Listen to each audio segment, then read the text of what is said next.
Narragansett Regional School District School Committee to order, and we'll begin with the Pledge of Allegiance.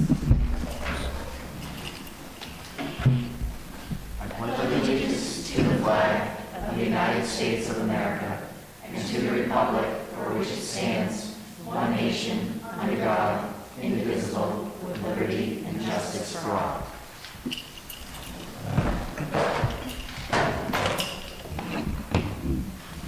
And I'd like to announce that this meeting is being live streamed and recorded. The video from tonight will be available on the NRSD YouTube page, and it is also available live on our Facebook. There's a Facebook feed that you'll be able to see it at if you wanted to watch our meetings live. We'll start with the regular business. So first, I just want to say welcome to everybody. Welcome, our 2 new members came back, so we're always excited to see that. Always a good sign. So we'll start with our regular business. I would entertain a motion to approve the meeting minutes of June 29th, 2022. I have a motion by Jen. Do I have a second? Second. And a second by Heather. Any questions, comments, or concerns on those minutes? Seeing none, all in favor? Aye. Aye. Opposed? Abstained? And that was unanimous. I don't believe, actually there were some bills and payrolls, so I would entertain a motion to accept the bills and payroll warrants as presented. I have a motion from Jen. Do I have a second? Second. And a second from Hank. Any questions, comments, or concerns? Seeing none, all in favor? Aye. Opposed? Abstained?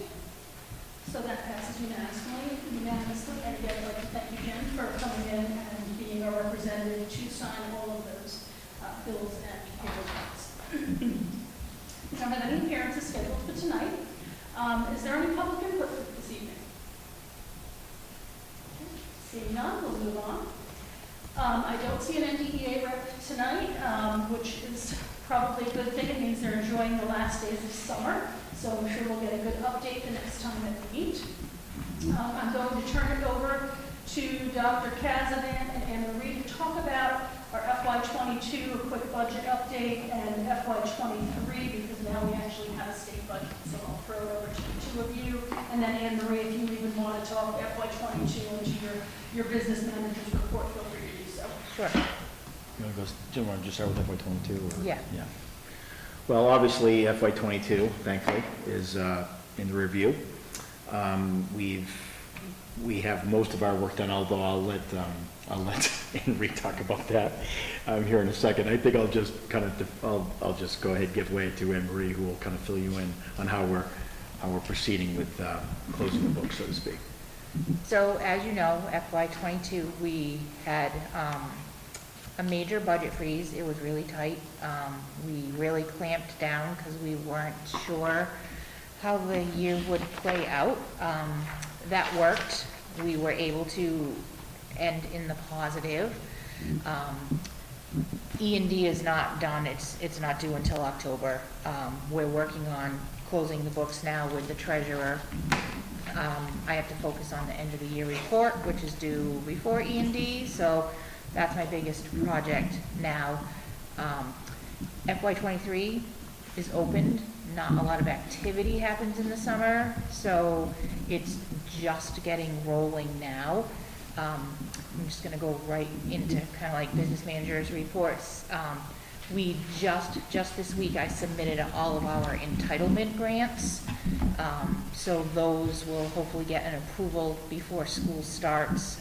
We rely on that for a lot of the salaries, and then once they get going, then we draw down on them monthly and stuff. But I don't want to say that there's not much happening, but like there's not much happening to put on paper. There's a whole lot happening in the office, just with new staff, lots of people leaving, replacements coming. That takes a lot, and as you know, we have 2 people learning new positions, so we're getting there. Bus routes will hopefully be posted by the end of the week. They're complete. I'm just waiting for times from the bus company to post them on the website, and then hopefully it will be fairly seamless, but I would like the calls to come in if someone sees something wrong, so we can try and take care of it before school starts. So I anticipate next week to be quite busy. I think that's it, unless you want to add anything. Yeah, so I think that this is a tough time. I think it's probably one of our more anxious times of the year, no matter what. Summer's really busy in our office. In these last 2 weeks for all of us, or, I mean, when I say all of us, I mean every district that we border. People leaving now it's almost impossible, lots of times to fill positions. And we've had a few of those. As a matter of fact, everyone's having a few of those at this point. So we're really just going to hold on to right up to the first day of school, quite frankly, and a little bit beyond.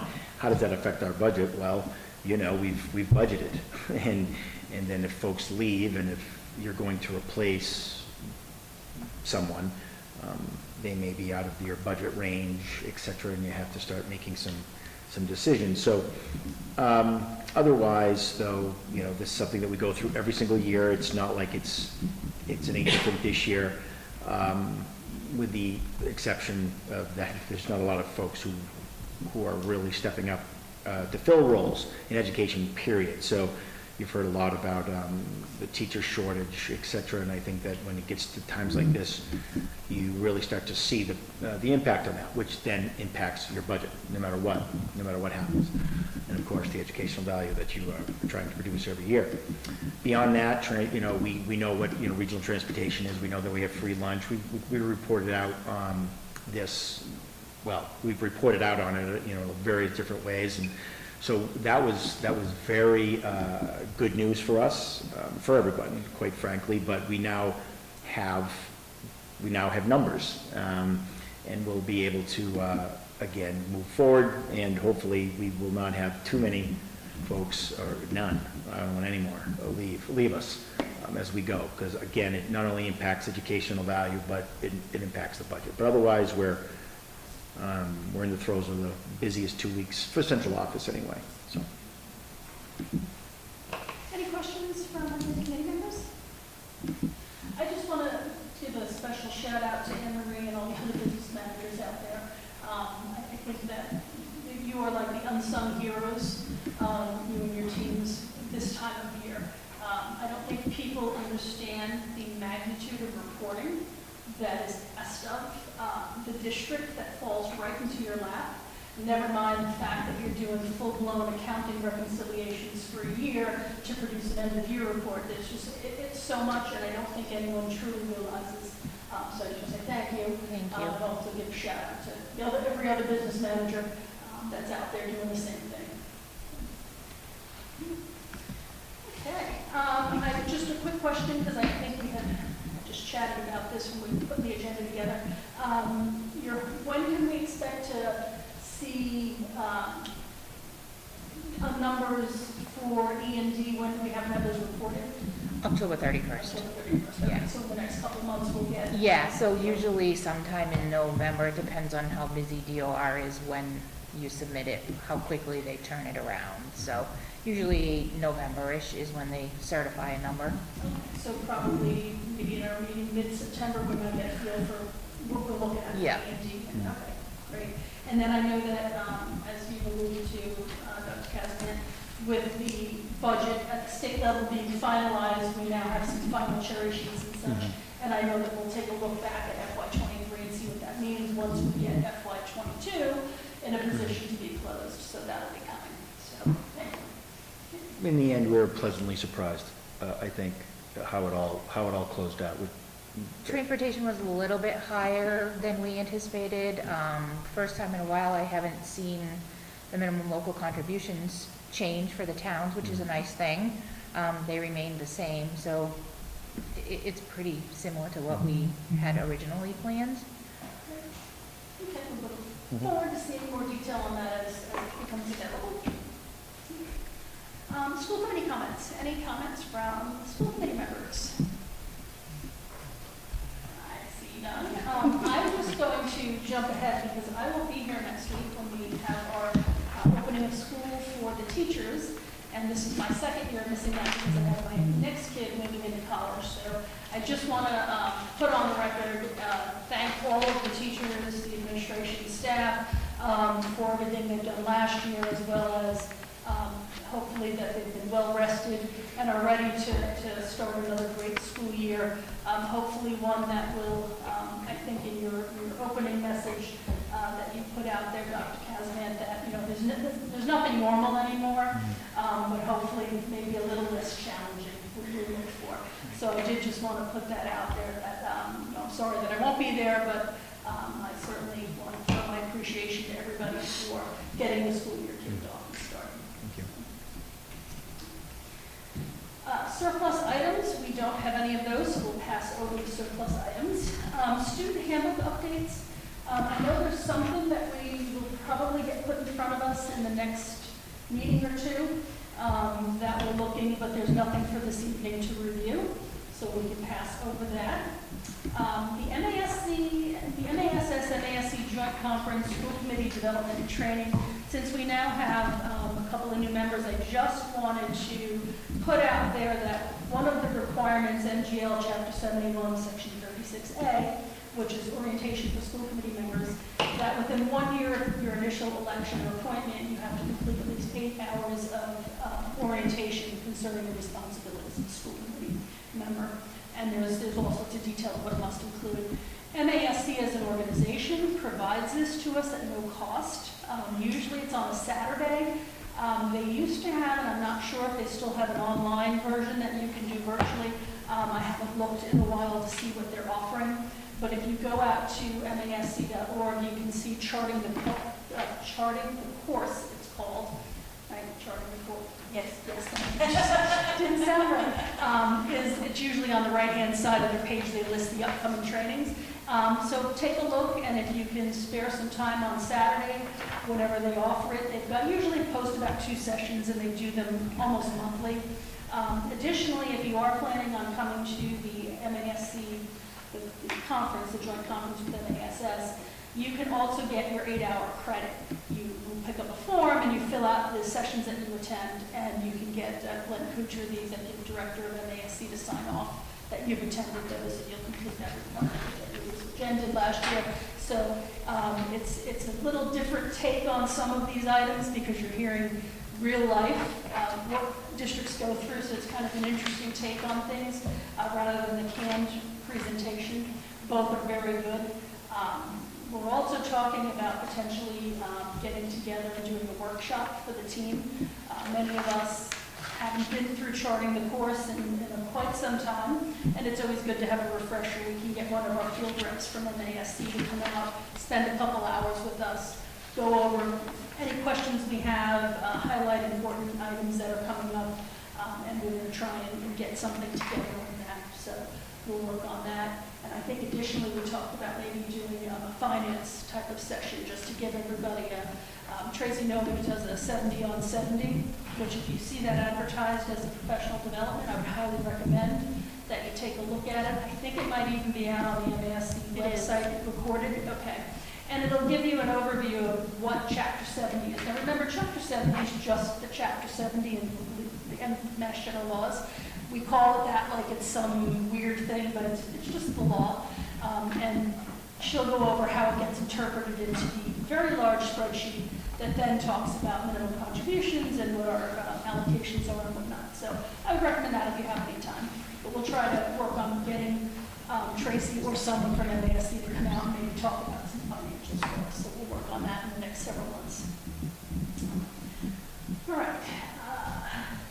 There's really nothing that's come up within the 48 hours. Superintendent report. I'm going to pass this over to Dr. Kazman. You've got a whole list of different things that you're going to talk about. So I will throw it over to you to talk about them in any order that you feel will work best for you. Thank you, Madam Chair. So this is the time of year, obviously, that we have, quite frankly, students coming and going, and it's a flurry of activity, 3 in, 5 out, 6 in, 2 out, and this is very typical of this time of year. So generally speaking, I don't like to come with any type of numbers until September when we start passing out the sheets, because right now it's so fluid, it would literally change tomorrow. But overall, we have seen quite an increase of enrollments.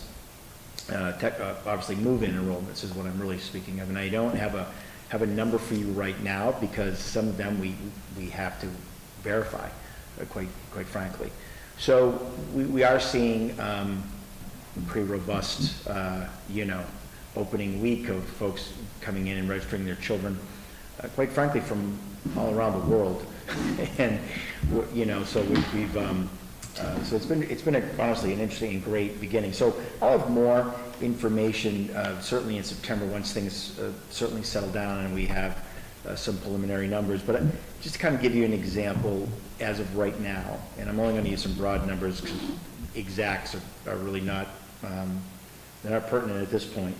But several years ago, we really set out to really make our freshman class at 100 kids, right? Whether it be move-ins or school choice, et cetera. And, we really started that process. If you look at the class of 2025, which were last year's freshmen, we really started this process around the middle school timeframe and looking at, a lot of different things. So this year's freshmen, which are the class of 2026, are I don't want to say well over 100, but they sit at close to about 110. And I would, again, put an asterisk by that number because that could change, a matter of hours. And the sophomore class, which is the class of 25, they sit pretty solid around about the same number. The juniors and seniors, the high 60s, low 70s respectively. So I think that what we're seeing is, the kind of the fruits of our efforts. Kids are staying, and we don't, again, we don't have our school choice out information, but generally those numbers have declined over the years, and our school choice enrollment could increase if in fact we were able to take student choice at the elementary level, which we are not at this point in time. And really that's the segue that I want to start with, is that back, I think it was June, that we talked about, really making a decision about where would we go, what would be the decision in terms of school choice at the, call it K through 4 level. We're seeing quite an increase in enrollments, and they're pretty steady, and the classes with 5 teachers are pretty healthy. And so, as I said, I think the last meeting, my recommendation certainly is not to accept any student choice, school choice, at the K through 4 level. 5 through 12, we have that information in your packet. We've actually topped out at the 7th and 8th grade level. We had 7 seats available, so to speak, and even with the plus minuses, we have filled those. The 9th grade through 12th grade we knew that they had a lot of seats. The high school traditionally has a lot of seats, just by the nature of how they do their programming. 5th and 6th are nowhere close to, 6th grade has 4 seats open, and the 5th grade currently has 10 seats open. At this juncture, we're starting school within 2 weeks, give or take. I don't see any need to, first off, to take any of the school choice students at this time. That list, or that ability to sign their students up, has been very available for a long time.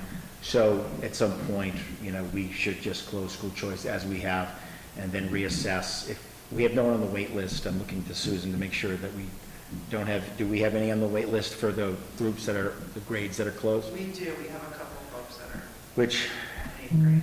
we would reassess around November, as we've done in the past. But in terms of the student enrollment, specifically school choice, we certainly saw, I think the number is 35 students.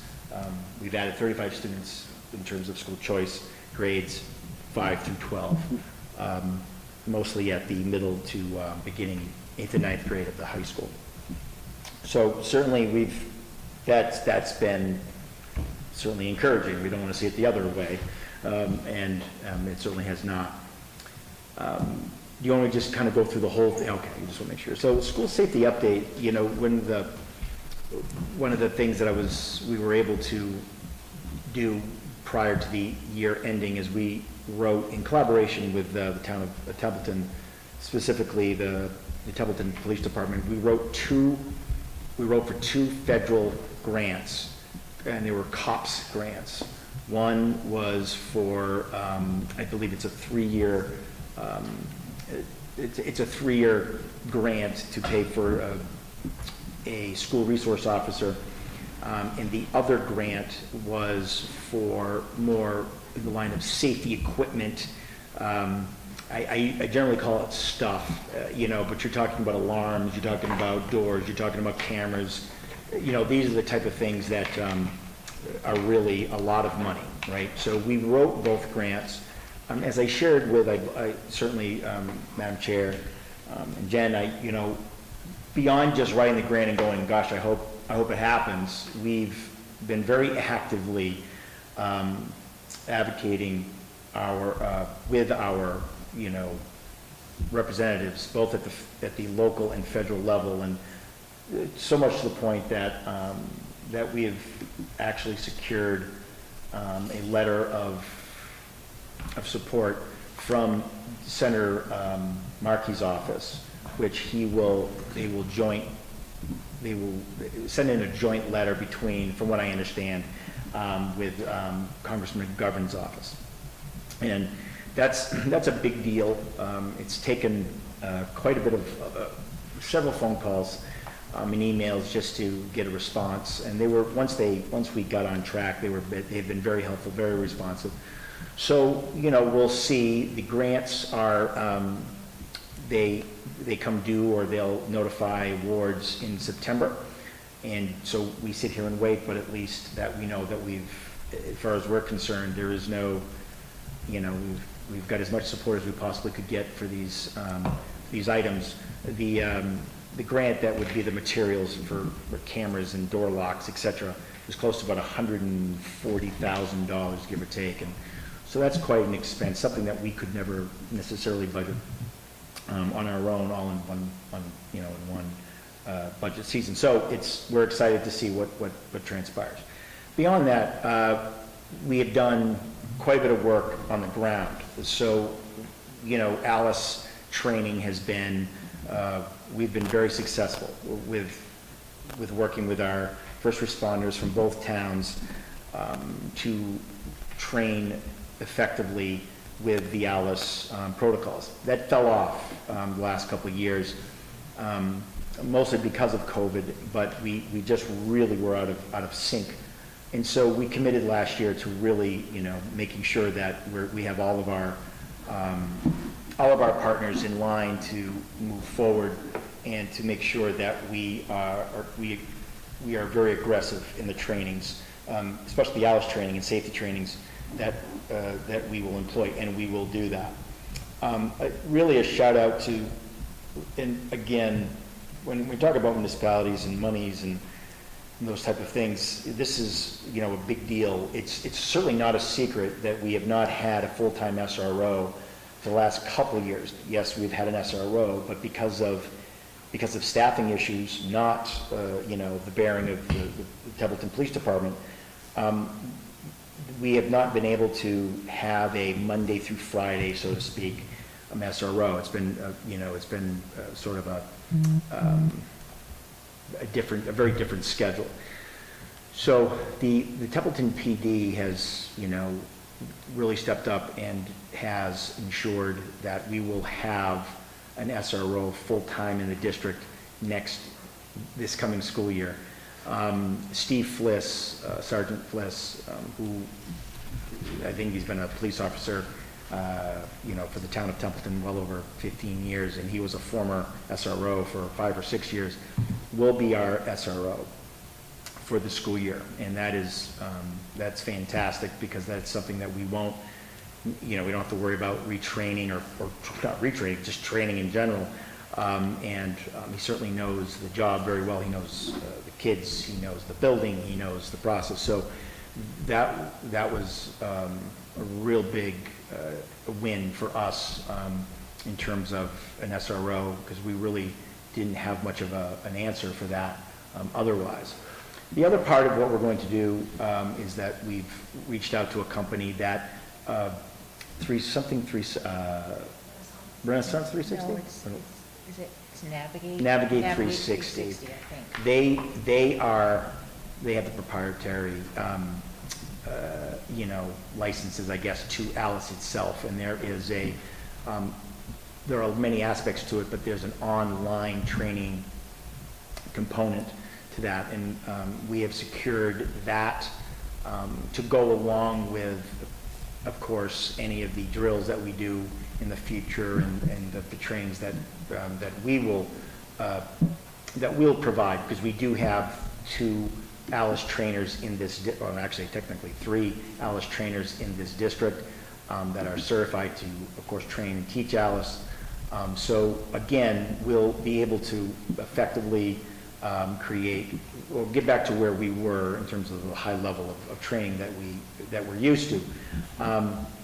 And so again, the complement of that training will really assist us in a lot of ways, but we gain staff halfway through the year. We gain, maybe permanent subs. It's hard to kind of stop, all the action and then train someone when you need a sub in math now. It's hard to do that. So all of our trainings are online, and so now we'll actually have this component to it as well, meaning the Alice component. So we're very, happy with how things have worked out this summer in terms of the planning.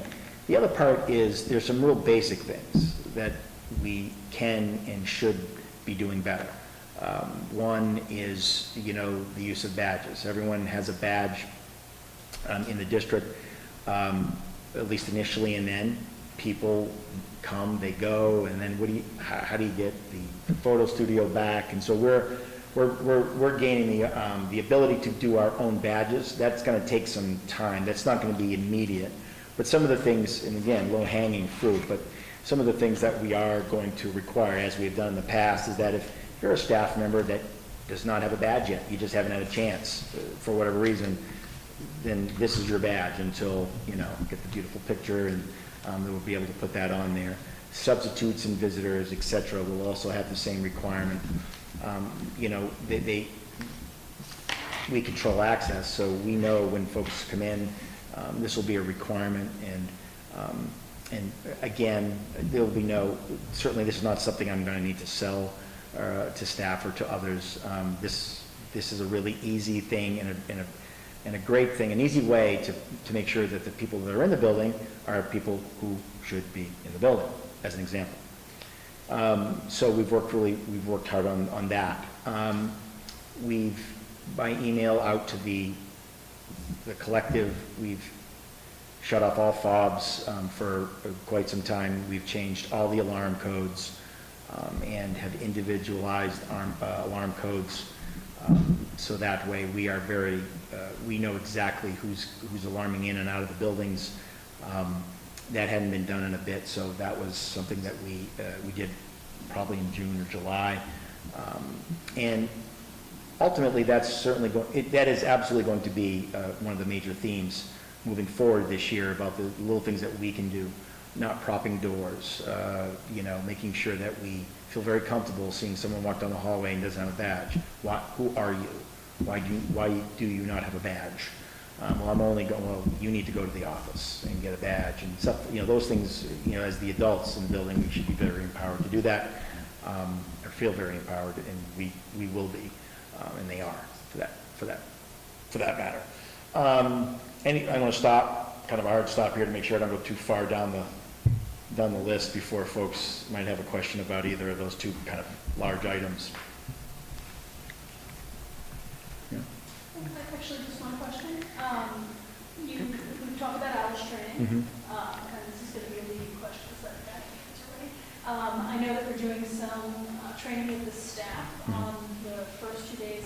What is the thought process for the community, the parents, and outreach, so that people are aware of what it is and how we handle it? So in talking with Sergeant Fliss, who will, in collaboration with our trainers, but will really be taking a lead.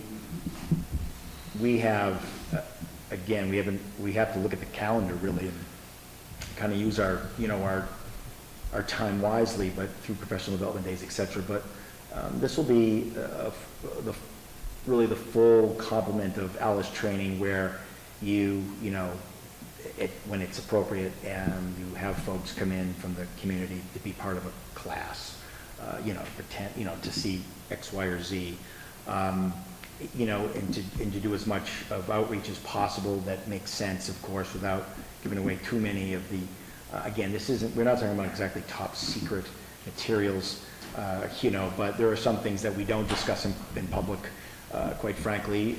Alice is, again, for those who, and Susan will be sending the invitation, but certainly all welcome for Friday. I'll explain that, what opening day is, but, Steve, will be pretty direct what Alice is supposed to do. Alice is not a cure-all. It's to limit, right? Is to limit the issue, so to speak. So we have to be well trained, and we will be, and we are for the most part. We just we've not had time to do a lot of the bigger trainings as an entire district, but that'll change come Friday, in a week from Friday. And of course the kids come into the play, and it's very different how it's handled and messaged out depending on the age group of the kids. Going into a facilities update, every year I say, oh my God, I don't know how the custodians do it, right? So every year, and so it's year 26 for me, so I'm gonna say, I can't believe how the custodians have done it. The buildings look fantastic, they really do. They've been short-staffed quite a bit most of the summer, like lots of places, but if you've, again, walking in, you've seen the areas, the rooms are done. We've done all the upkeep that we like to do for our HVAC systems, right? Our air handlers, et cetera, which of course ventilation, and we're changing out filters today, as a matter of fact, the last remaining few filters. So the grounds, the buildings are absolutely are in great shape, are ready. Quite frankly, we've got to move a few things here and there, but just a real shout out to Keith and his crew, who have worked mostly shorthanded for most, if not the entire summer. In terms of our opening day school information, I know that people are being communicated with, because on Facebook someone will say, oh my God, I've lost the 4th grade supply list. Can someone help me? And then someone will post, 19 people will put out the 4th grade list. I'm like, that makes me feel good. Because 6 years ago, people were like, what? We have a 4th grade? Or they would say, these crazy things. So I now know that people are getting the information. The principal's information went out. They've all of this interactive. Yes, there are still some questions, of course, and people are saying things like, call the superintendent's office. Yay, right? Yes, that's exactly what we want people to do, not languish and complain or to worry online or not online. We want to make sure that we're able to answer their questions. So in terms of the opening day, it's going to look very different if you're a staff member or if someone who's been here before. Day 1, Thursday of next week, it will be really just staff meetings, and the teachers and staff will have the remaining of the day to set up their classrooms and work in teams. That's day 2, which is Friday, will really be the bulk of all the professional development that will take place all in that one day. And we have they've already been sent out a schedule. I'm sure, hopefully we sent it out to everyone.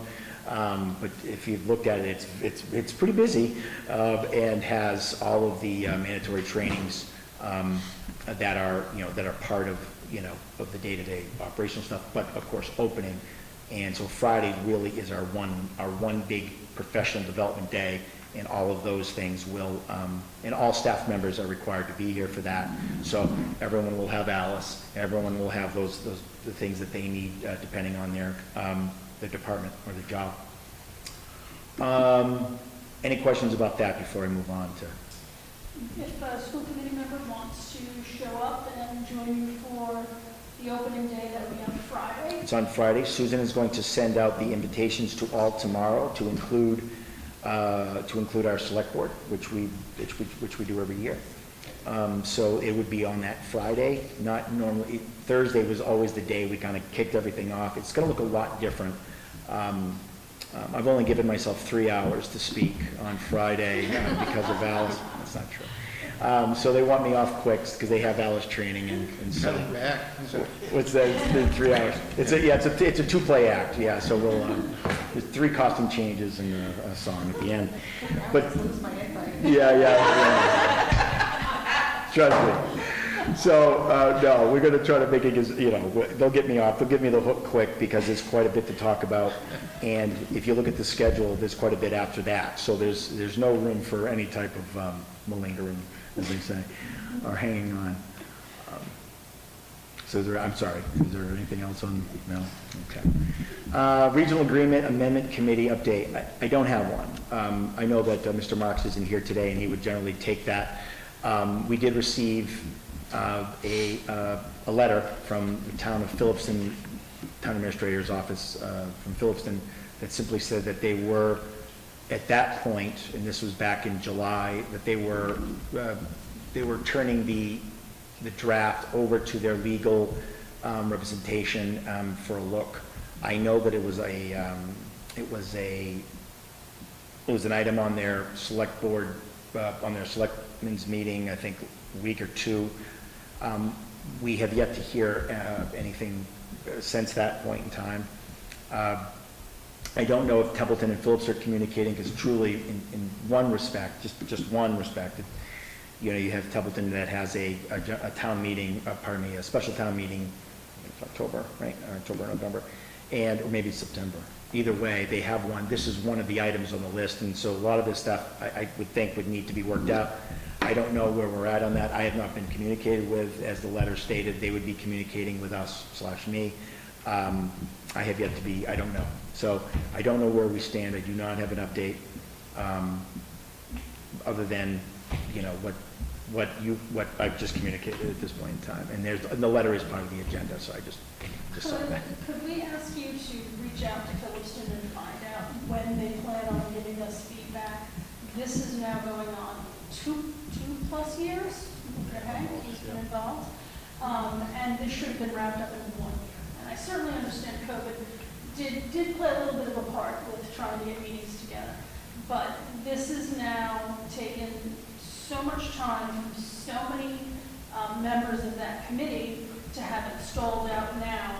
And so if we can find out from them, maybe for our next meeting, what their time frame is, what they've done, if they have reached out to council, and if they've then communicated with Templeton, because if there are changes, it really needs to go back through the Regional Agreement Amendment Committee for them to review, to make a recommendation back to us, the school committee, what they feel is appropriate to be included in what we would want to bring forth as our recommendations.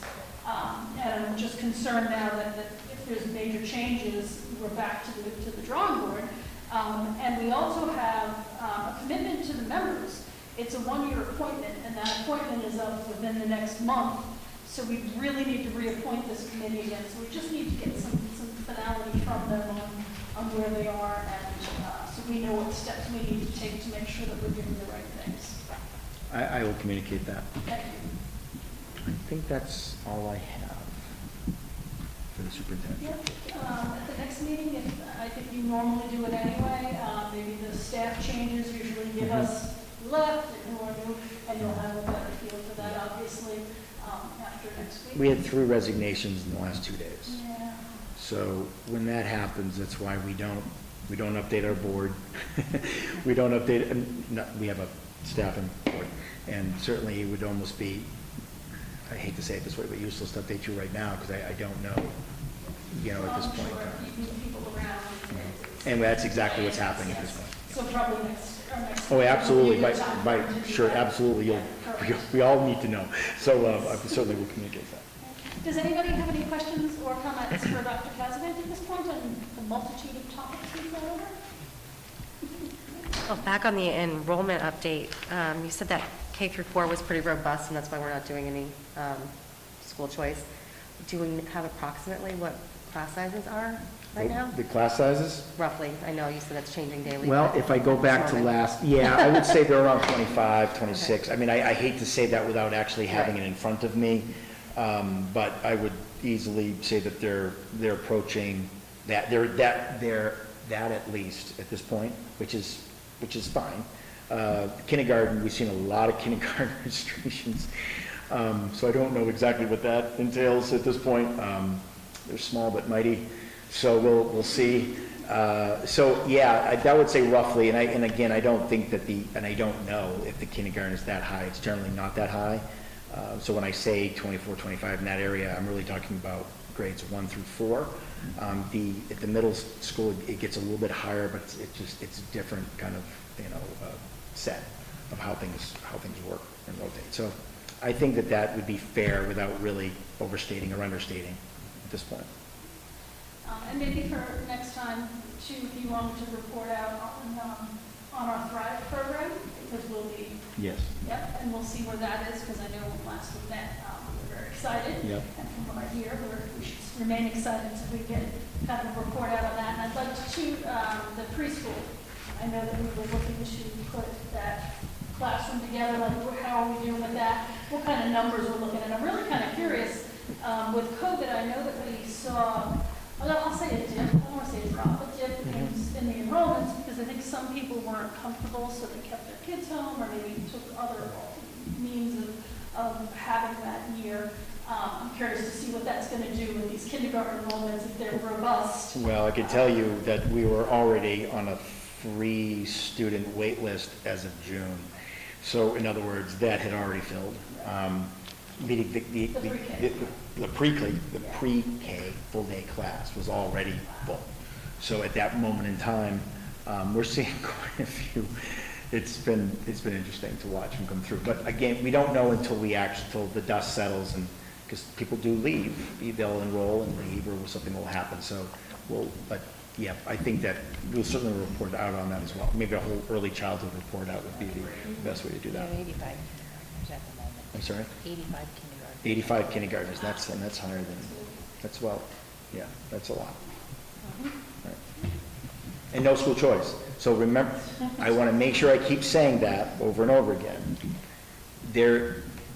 I will double check this, but I believe they're third graders now. We took 5 school choice students at the first, no, it was kindergarten at the time, back in 20, because they were pre-K, and it had always been part of if they were pre-K here, they could school, and so we allowed them in because it was only fair. We have not taken a school choice student since then. So you're at a situation now, and again, I'll have these numbers, but I believe there was only 9% of the kids last year. Now that's with the current 5th grade being 4th graders, which had the highest number of school choice students in it. They were at 9%. So you're really talking about an elementary school, really with I think it's the 3rd and 4th grade that are left, that have a couple, a scattering here and there, but that's all district kids. That there are no school choice kids except for those 5 at some point, back in 20 when they were 1st grade, 2021, either one. But I'll bear that out. I'll have that information when we speak next. Yeah, it'll be interesting, and Katie, I'd be interested to hear your take as a realtor too. From what I've seen, even with the increased interest rates, and there is a slowdown, obviously, in what we see out there in the market for inventory. There's how many lots in Templeton being built? It's ridiculous. Seriously, the new construction in Templeton has skyrocketed over the past couple years. It's pretty insane. And yeah, while we are seeing a change in market, inventory is actually increasing. So, Really? yeah. Oh, yeah, Because 'cause they're people are building trying to more. catch the end. Yeah. They're trying to not miss the Yeah, boat I on the just saw a hot report market. yesterday, which probably is leading Yeah. instead of Oh, trailing yeah, it's over definitely the others. changing faster than anyone expected, but definitely compared to where we were in spring, we have more inventory now. Which also goes into the interest rate increase and people not Yeah. wanting to spend the money. It'll be interesting. I said- I Yeah, think there's less buyers, but there's still a lot because there was an abundance in the spring. Yeah. And I still think there's a lot of equity money being being drawn out of the city area to put into the homes around here? Well, there was one report I read in the last month or two where we're seeing a lot of city people headed out this way because of the remote increasing. So people are able to keep their big money jobs and still buy the cheap property out this way and not have to worry about commuting. And that's only supposed to increase by like 30% by December is what I heard. Yeah, only. I like how you said cheap. Yeah, I know, cheap, I know. $500,000 is cheap, right? Well, if you know, anything that you think to bring to the table for us, I know it always helps with trying to predict. You know, we always kid around that there's going to be on the first day of kindergarten, you know, a parent who comes in and says, I was supposed to register. You know, and how many of those have we seen over the years? I was one of them, by the way. But I didn't wait till the very last minute. I was like, I didn't know I need to put my kid on the census. Like, what's that all about? So, yeah, it'll be interesting to There's see. a lot of building going on in the area. It seems to only be increasing, so. Madam Chair, just as an example, as of June 14th, now, we didn't graduate anyone, so whoever was a first grader last year, these are the numbers from last year. There were 41 total school choice kids out of a grand total. There's 629 total students, pre-K through 4. Only 41 of them were school choice. The fourth grade, who graduated to the fifth grade this year, right? They had the highest number of school choice students. They had, at that time, they had 16, okay, in the fourth grade. So they're gone. They're now fifth graders. Unless someone from a school choice left, right? So if all the kids who were there, school choice, not in the fourth grade, right? There's only going to be 25 school choice kids out of well, it'll be more than 620. We already know that the group's behind us. So you're really only talking about, 25 kids out of roughly 640, 650 kids. And so why is that important? Well, it's important because that school did fill with resident kids, okay? And that was always kind of up for debate, right? You couldn't put probably school choice kids in here at this point if the resident numbers keep climbing the way they're climbing.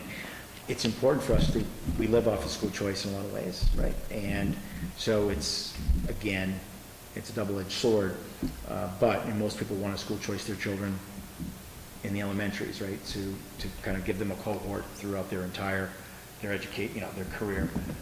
So in any event, unless a student left, the most that we'll have are 25 school choice students at the elementary. Again, I don't know that until we have the new numbers, but that's how much it's gone down, by not accepting any, so. Significant.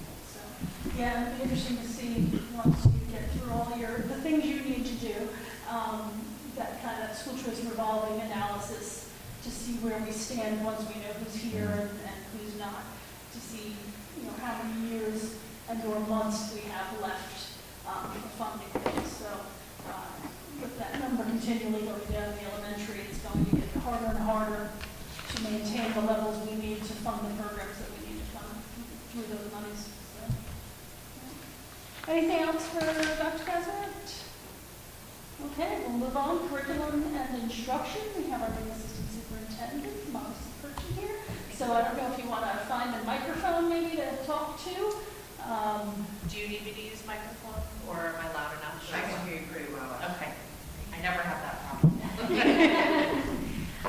I just have a couple of quick updates tonight. The first is that last week we had preliminary early release MCAS data come our way from DESE. It is still embargoed, so it's not information we're able to share with you tonight. But raw score data was released and item analysis data was released. And so the principals had a chance, actually just yesterday we went through some work to really start unpacking that to see how we did in comparison to the state and how we did in comparison to previous years. So we're starting to look at those trends over time and the data for our current students. What is not yet released is any accountability data, so that will be forthcoming. And once we have that in public, the way we can share that publicly, we'll bring that to you as well. The only other thing I have to report out on today is that yesterday and today we had 7 elementary school teachers who went through a training at TES to be trained in Project Lead the Way's launch program, which is the elementary version of Project Lead the Way, which is a series of hands-on, interactive science, technology, and engineering units and lessons for them to teach in their classroom, which is really exciting for us because the last 2 years with COVID and some unusual interruptions, some of our teachers didn't have the opportunity to get trained. So we are lucky enough to have 2 in-house trainers. So Kate Cormier and Chris Boudreau put those trainings on for the new hires and teachers who have been new in the last few years and didn't have that opportunity. So at this point in time, all the staff at TES that are core classroom teachers are trained. Any questions, comments? I have one, of course. So I know the Bessie met and decided that they needed to increase the standards for the MCAS to graduate. I'm not going to ask you to give me your thoughts because I'm sure they're hostile at the moment, like most. What I'm most concerned or interested in, not really concerned, but interested in is what does that mean to us if we looked at our performance going back, a year or two? It wasn't like they increased the standard by 100 points. I think it was 15 or 20. I forget what the. Yeah, so the impact on that won't have an immediate impact, but it'll impact 2 cohorts of kids moving forward, and then all the cohorts of kids beyond that. So the first impact we'll see from that decision will be the class of 2026, which are our current freshmen. The change that they voted in on Monday was actually that the standard score, the scaled scores required for math and ELA will increase. For the class of 2026, there is actually no increase in math. They're keeping the scaled score requirement at 486. There is going to be a slight increase for ELA. It is currently at 724, 72, and that will be bumped up to 486 to match the same scaled scores math. We'll see then a second round of increase from that for the class of 2031, which are our current 4th graders. And at that point in time, the current 4th graders, when they hit high school, that requirement will be 500 across the board. So we are going to see a slight increase in ELA for scaled scores in a few years and a more significant increase with our current 4th graders when you're in high school, and that's for the graduation requirement. So we had a conversation about that as an admin team yesterday, talking about what are our data trends when we look at literacy and math and how might we need to make some adjustments both to our curriculum and our day-to-day practice to support making sure that we are really using data to identify where kids are early and really put some steps in place to make sure that we're addressing any needs that we see with students early and continue that through the high school years. And so some of the work that all of our schools are doing this year, and you'll see in our strategic plan around our MTSS, our multi-tiered systems of support models, specifically around academic work, is going to be really critical to putting some foundational systems and structures in place to really address this before it becomes a challenge for us down the road. It's good to hear that we've already had discussions. That's awesome. Yes. And just from the various things that I've read and concerns, mostly from other districts because but our ELL population, is a big concern. I know we don't have a large population here, but it's almost counterintuitive for them to raise these scores, and it'll impact the segments that really need more assistance without putting more money into some of these programs. So as you start to unpack, and especially now that you've seen scores from this previous year, it would be interesting to hear what yourself and the admin team and your thoughts on having a revolt against this. It doesn't seem to make any sense. And I know we've had a lot of discussions about MCAS and the validity of, it's a test, and a test is good. I don't have an issue with the test, but it's just a measure. And to put, a hurdle for these kids to graduate when there's so many other factors at play, it does seem that it's not an equitable solution. So I'm looking forward to hearing more as you start to unpack this and have more discussions. Anybody else have anything to add? Okay, thank you. All right, subcommittee assignments. I've received most of the requests. We will work on that next week, and we'll let everybody know know where we've been able to put you on some subcommittees, help to move some people around. Some people said they didn't care, so you, I don't know where you might end up, but you'll end up somewhere. And then we'll kick off those meetings, and I think in my email to everybody, as I had indicated, Susan and myself will help everybody get their first meetings coordinated so that you can get organized and set a schedule and make sure that Dr. Casavan's around and work through that. So it's, these subcommittees are a lot of work, but very rewarding, and I look forward to getting some feedback once we get them kicked off. So stay tuned for more. I don't believe we've had any correspondence that we need to review, so we'll skip over that. Our next meeting is scheduled for Wednesday, September 7th, right back here at 5:30 in this Kiva. So we'll see everybody then. We do have executive session on the agenda, but I don't believe we need executive session tonight, so we will pass over that. So I believe we have hit every agenda item unless anyone has any comments, thoughts to add before we entertain a motion to adjourn. Move to adjourn. Okay, we have a motion from Hank. Do I have a second? Second. And a second from Heather. All in favor? Aye. So that was definitely unanimous.